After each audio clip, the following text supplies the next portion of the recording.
Այո, իրականում դժվար է մեկնաբանել այդ գրառումը, որովհետև նույնիսկ խոսքեր չես գտնում, անթույլատրելի է նման գրառումներ անելը, միգուցե դուք ճիշտ եք, քանի որ մենք հասկանում ենք ցավոք Հայաստանում ունենք դոգի էլեկտորատ եւ հնարավոր է այդ քայլով փորձում են նաեւ այնտեղ քվեներ կորզել, համենայնդեպս դա անթույլատրելի է, որովհետև բացի դրանից, որ իր գրառումները կարդում են Հայաստանի քաղաքացիների մեջ կան շատերը, ովքեր վիրավորվում են այդ գրառումներից, այդ թվում ես, որովհետև կարծում եմ դա հարիր չէ վարչապետի, դրանք կարդում են նաև արտասահմանում, Եվրոպայում, թերևս միակ Դոնալդ Թրամփը եւ Դմիտրի Մեդվեդևը կարող են ուրախանալ այդ գրառմամբ, որտեղ իրենց ոճի մեջ է, բայց այնուամենայնիվ չեմ կարծում, որ մենք պետք է նման կերպ աղավաղենք եւ աղճատենք քաղաքական խոսքը, պետական այրի խոսքը, այլ հակառակը իշխանությունը գիտեք, իրենք նաեւ մշակույթ թելադրող են։ Եվ հենց իշխանությունը կարող է նաեւ փոխել եւ այն մշակութային հեղափոխությունը, որը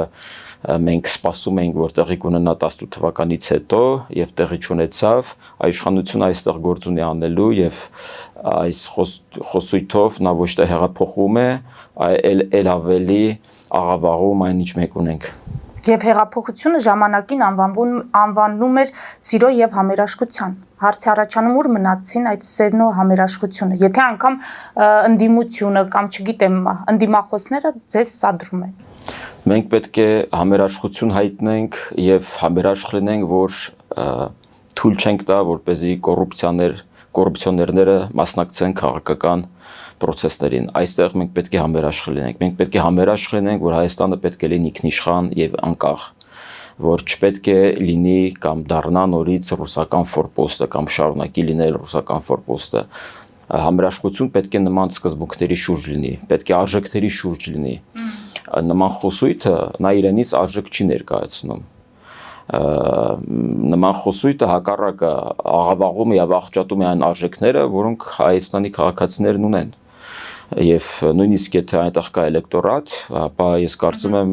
դա մերժելի է եւ հակառակը պետք է աշխատել այդ էլեկտորատի վրա, որպեսզի իրենք էլ հասկանան, որ 90-ականների ոճը եւ Խորհրդային Միության ժամանակ այդ բարքերից եկած այդ ոճը ինքը մերժելի է եւ տեղ չունի 21-րդ դարում քաղաքակիրթ աշխարհում։ Պարոն Բլեյան, այս կրքերը բորբոքվեցին եկեղեցիների մասին նախորդ օրը վարչապետի հնչեցրած արտահայտությունից հետո, որ եկեղեցիները չուլանացված են։ Այստեղ միտումնավոր վարքագիծ տեսնել եկեղեցիներին թիրախավորելու, հաշվի առնելով նաև եկեղեցականների հետ հարաբերությունները։ Գիտեք, կարծում եմ նորություն չեմ ասի, որ Հայաստանի քաղաքացիների մեծամասնության մոտ հարցեր կան եկեղեցականների վերաբերյալ եւ միանշանակ չէ, որ երբ դու տեսնում ես Տեր Հայր, քեզ թվում է, որ նա անպայման սրբություն եւ սրբոխոսք փոխանցող այր է։ Եվ նաեւ Բագրատ Սրբազանը իր քայլերով, իսկ մինչ այդ նաեւ հենց վեհապարը իր քայլերով, խոսքերով ցուցադրել է, որ իրենք ընդհանրապես կապ չունեն Աստծո խոսքի հետ եւ եկեղեցու հետ եւ այնտեղ են պարզապես փող աշխատելու համար որպես ռոճիկ են դրանց նայում եւ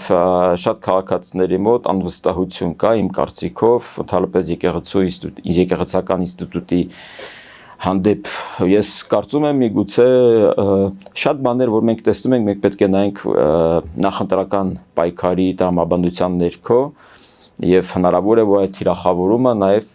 այդ ուրեմն կատեգորիայի մեջ է մտնում, որ նաև փորձում է սիրաշահել այն էլեկտորատին, որը հասկանում է, որ եկեղեցին այն տեսքով, որ մենք ունենք, նա չի սպասարկում թալապես հայի հոգևոր կյանքը եւ այն վերափոխման կարիք ունի,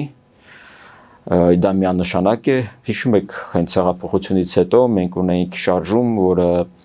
մոռանում եմ այդ լոզունգը ինչպես էր, բայց մի լոզունգ կար, որ ասում էր նոր Հայաստան, նոր վեհապար, ինչ որտես մի բան էին ասում, նոր կաթողիկոս, մի այդպիսի շարժում եղավ, կաթողիկոսը մնաց, նա կարծում եմ կմնա այնքան միջև հնարավոր է, բայց այն, որ մեծ տարբերություն կա օրինակ մեր կաթողիկոսի միջև եւ Վրաստանի, հա, վեհապարի միջև, մեր կաթողիկոսը ավելի նման է իր գործընկեր ռուս, ուրեմն ռուսական եկեղեցու վեհապար տիրոջը, իրենց նպատակադրումներով, իրենց ցանկություններով, որովհետև թե Ռուսաստանում, թե Հայաստանում այդ կառույցը դարձել է ազգային անվտանգության գործիքակազմ, եւ եթե Ռուսաստանում այն պատկանում է Ռուսաստանին, ապա Հայաստանում այն պատկանում է նույնպես Ռուսաստանին, այլ ոչ թե Հայաստանին։ Իսկ մեր եկեղեցին ինքը սպասարկում է ռուսական շահը եւ կհիշեք, որ պատերազմից հետո եւ վեհապարը կանչվել էր Ռուսաստանի դեսպանատում եւ Վլադիմիր Պուտինի անվամբ շքանշան էր շնորհվել, այնինչ սովորաբար դեսպանն է գնում Էջմիածին եւ նման կարևոր նման կարևոր առողությունների պարգևներ տրամադրում, բայց մեր մոտ հակառակները այստեղ էլ արդեն խոսում այն փաստը, որ մեր վեհապարը ցավոք աշխատում է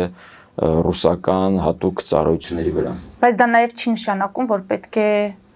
երկրի ղեկավարը այսպիսի բառապաշարով։ Ես չեմ կարծում, որ նա այդ բառապաշարով կարողանա փոփոխություններ կատարել եկեղեցու վերնախավում։ Ես կարծում դա ներսից է գալու։ Այդ բառապաշարով փոփոխություններ չի լինի նաև երևի թե 2026 թվականի ընտրություններից հետո, պարոն Բլեյան, այսինքն մենք խորհրդարանում ինչ պատկեր ենք ունենալու, եթե նախընտրական տրամաբանության մեջ են գտնվում եւ տանելու են այս բառապաշարի, այս մակարդակով բանավեճերը։ Տարիներ շարունակ 18 թվականից սկսած մենք իշխանությանը հորդորում ենք, որպեսզի իրավաքաղաքական գնահատական տան նախորդ տարիների իշխանության զավթմանը, ուզուրպացիային, որը թույլ կտա այն, որպեսզի այն ուժերը, որոնք մաս են կազմել իշխանությանը, դուրս մնան քաղաքական process-ներից։ Ցավոք իշխանությունը չի գնում այդ քայլի եւ ցավոք իշխանությունը օգտվում է, որ այդ քաղաքական էակները դեռ եւ երբեմն ժամանակ առ ժամանակ իրենք են կենթանացնում իրենք են նոր շունչ փոխանցում իրենց, որպեսզի որքան երկար իրենք մնան, իրենց հաշվին իրենք նորից վերարտադրվեն եւ վերընտրվեն։ Այսինքն այստեղ մենք ցավալիորեն պետք է նկատենք, որ իշխանությունը ձեռնտու է, որ քաղաքական process-ներում կան Ռոբերտ Քոչարյաններ, Սերժ Սարգսյաններ, Արթուր Վանեցյաններ, դաշնակցականներ եւ այլն,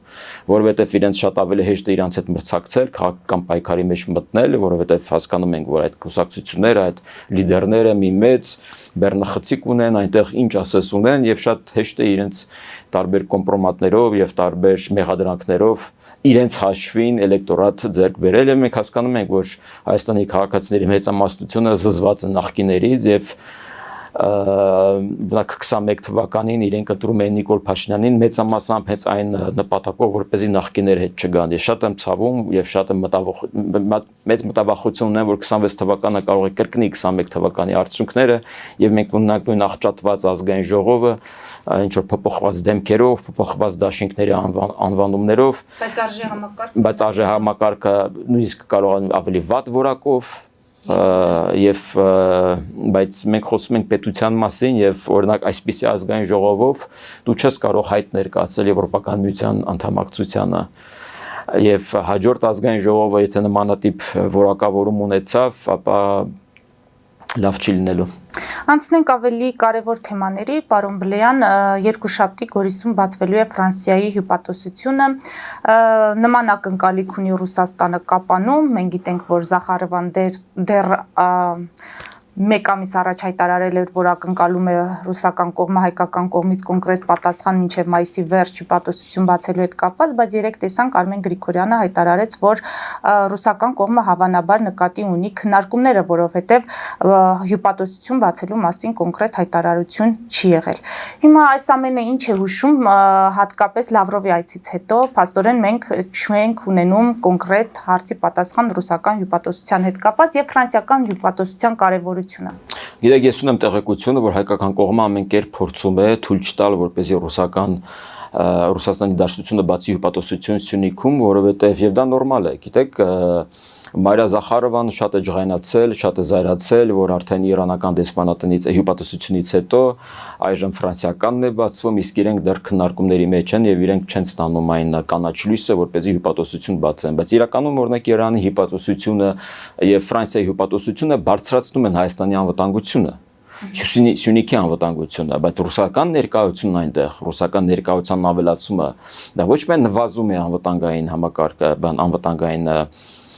կայունությունը, այլ հակառակը վտանգավոր ռիսկեր է ստեղծում։ Եվ հետևաբար շատ նորմալ է, որ մենք պետք է հնարավորինս դիմադրենք եւ թույլ չտանք, որպեսզի Սյունիքում բացվի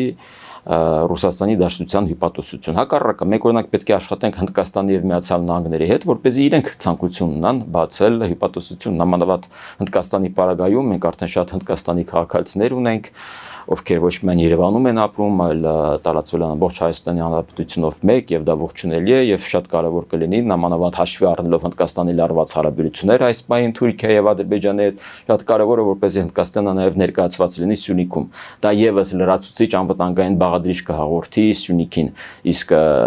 հաշվի առնելով նաեւ Ռուսաստանի Դաշնության Պաշտպանության նախարարի օրերս ասած այն հայտարարությունը, որ Սյունիքի շուրջ պահպանվում է լարվածությունը եւ դրանից հետո արդեն ադրբեջանական կողմերի 2 օր իրար հետևից կրակումները, դա նշանակում է, որ իրենք փաստորեն դեռ պահպանում են այն լծակը, որ Ադրբեջանին փորձեն մեր վրա օգտագործեն, մեր դեմ օգտագործեն, չգիտեմ Ադրբեջանը միջև ուր է պատրաստ գնալ, արդյոք նա